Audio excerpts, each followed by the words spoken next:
हम आपके सामने जीएस यूनिवर्स चैनल प्रस्तुत कर रहे हैं और जीएस यूनिवर्स चैनल में बड़े तथ्यों, विचारों से आपको लाभ होगा, इसमें कोई संदेह नहीं है। हम जीएस यूनिवर्स चैनल प्रस्तुत करने से पहले आपको 2 करंट अफेयर क्वेश्चन भी प्रस्तुत करते हैं, जिससे कि चैनल की उपयोगिता बनी रहे और चैनल समय के साथ चलता रहे।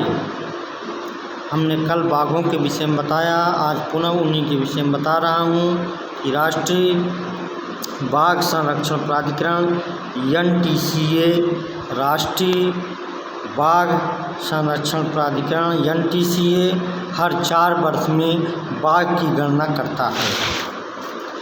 भारत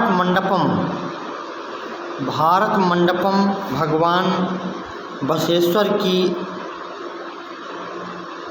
अनुभव मंटपा की अवधारणा से लिया गया है, जहां शरण नाम से जाने जाने वाले कवियों सुधारकों द्वारा विभिन्न विचारों, तथ्यों, सुधारों पर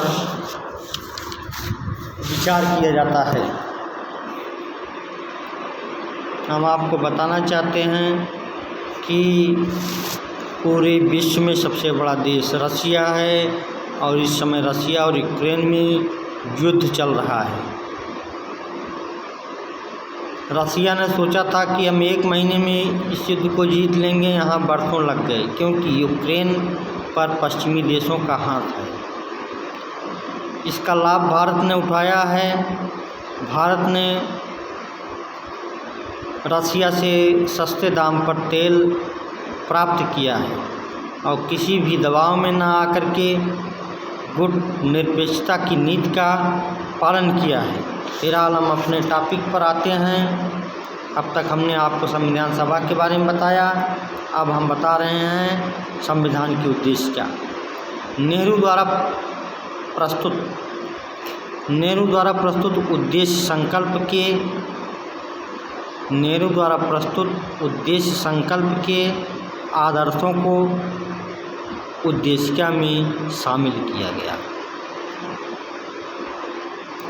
42वें संविधान संशोधन 1976 द्वारा 42वें संविधान संशोधन 1976 द्वारा उद्देशिका में संशोधन किया गया और समाजवादी पंथ निरपेक्ष राष्ट्र की अखंडता जैसे शब्द को जोड़ा गया। समाजवादी पंथ निरपेक्ष राष्ट्र की अखंडता जैसे शब्द को जोड़ा गया। अब हम उद्देशिका पर आते हैं। उद्देशिका में पहला शब्द है हम भारत के लोग। हम भारत के लोग, कभी कभी प्रश्न उठता है कि भाई प्रभुसत्ता कहाँ है, तो उसका जवाब है हम भारत के लोग। हम भारत के लोगों में प्रभुसत्ता है। प्रभुसत्ता भारत के लोगों में है, जिन्होंने हम ही भारत के लोगों ने एक संविधान बनाया और संविधान में जाके प्रभुसत्ता निहित हो गई।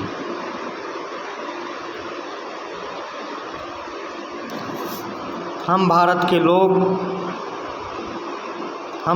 लोग भारत को एक संपूर्ण प्रभुत्व संपन्न समाजवादी का मतलब होता है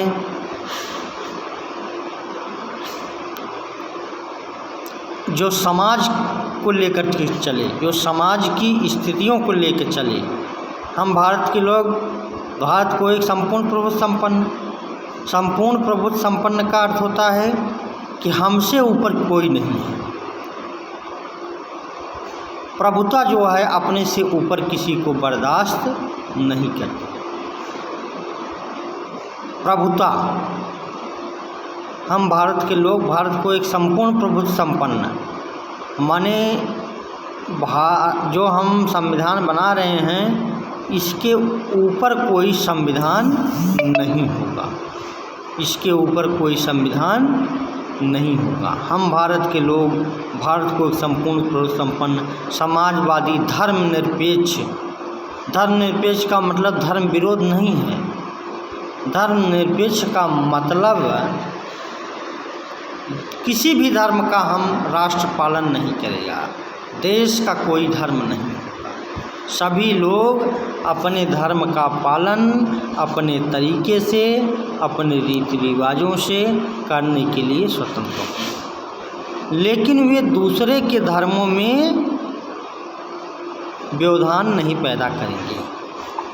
धर्मनिरपेक्ष हम भारत के लोग, भारत को संपूर्ण संपन्न समाजवादी धर्मनिरपेक्ष लोकतंत्रात्मक, लोकतंत्र माने जो जनता द्वारा चुना जाए, लोकतंत्र माने लोकतंत्र जनता का तंत्र, जनता के द्वारा चुना जाए, लोकतंत्रात्मक गणराज्य। गणराज्य का मतलब होता है कि वह देश जहाँ का प्रधानमंत्री राष्ट्रपति वंशानुगत न हो, एक के बाद एक न हो। यद्यपि निर्वाचित हो जाए तो अलग बात है, जैसे जवाहरलाल नेहरू के बाद इंदिरा गांधी हुई, इंदिरा गांधी के बाद राजीव गांधी हुए, तो ये लोकतंत्र के द्वारा आए थे। इन्हें नामजद नहीं किया गया था।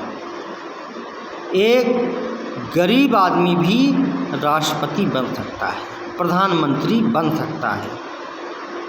हम भारत के लोग भारत को संपन्न समाजवादी धर्मनिरपेक्ष लोकतंत्रात्मक गणराज्य बनाने के लिए तथा इसके समस्त नागरिकों में सामाजिक, आर्थिक, राजनीतिक न्याय, सामाजिक न्याय, छुआछूत न हो, बराबरी का दर्जा मिले, छुआछूत न हो, बराबरी का दर्जा मिले, सामाजिक आर्थिक रूप से विषमता कम हो।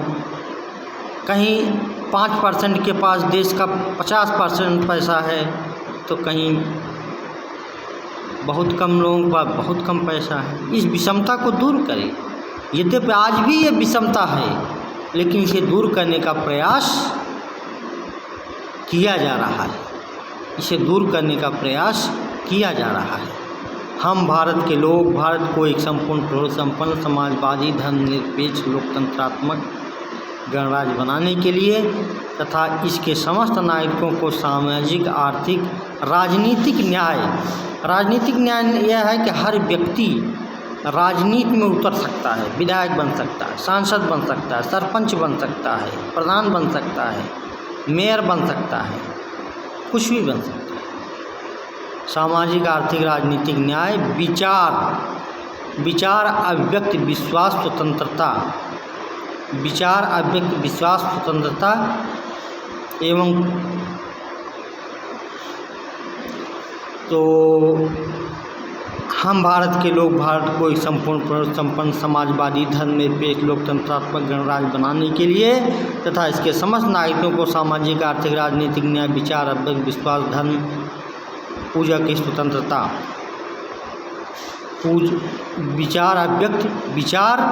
अपना विचार व्यक्त कर सकते हैं, विचार अभिव्यक्त विश्वास, धर्म की स्वतंत्रता, इसकी स्वतंत्रता होनी चाहिए।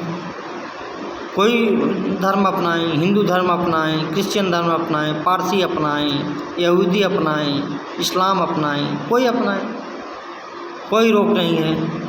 तो हम भारत के लोग भारत को एक संपन्न समाजवादी धर्मनिरपेक्ष लोकतंत्रात्मक गणराज्य बनाने के लिए तथा इसके समस्त नागरिकों को विचार अभिव्यक्त विश्वास, धर्म पूजा की स्वतंत्रता, प्रतिष्ठा और अवसर की समानता प्राप्त करने के लिए, प्रतिष्ठा एवं अवसर की समानता प्राप्त करने के लिए, प्रतिष्ठा बराबर प्रतिष्ठा हो। एक डीएम है और एक मजदूर है, दोनों को बराबर दर्जा है, लेकिन यह दर्जा बराबर परिस्थितियों में बराबर दर्जा दिया जाता है। डीएम का प्रोटोकॉल है, इसलिए उसको थोड़ा ऊंचा दर्जा दे दिया जाता है, लेकिन नागरिक तो समान है। सब वोट तो हर नागरिक को एक ही देने का अधिकार है, चाहे वो प्रधानमंत्री हो, चाहे वो एक मजदूर हो।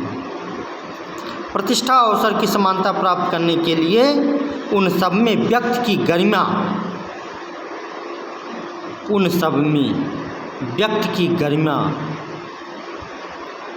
राष्ट्र की एकता अखंडता सुनिश्चित करने वाली बंधुता, उन सब में व्यक्ति की गरिमा, गरिमा का मतलब होता है सम्मान, महत्व, उन सब में व्यक्ति की गरिमा, राष्ट्र की एकता अखंडता, राष्ट्र की एकता और अखंडता को सुनिश्चित करने वाली बंधुता, बंधुता माने आपस में भाई भाई, एक प्रेम, बंधुत्व का प्रेम, बंधुता बढ़ाने के लिए, इसको क्या करने के लिए, बढ़ाने के लिए दृढ़ संकल्प होकर के, दृढ़ संकल्प होकर के आज अपनी संविधान सभा में, आज तारीख 26 नवंबर 1949 को मिति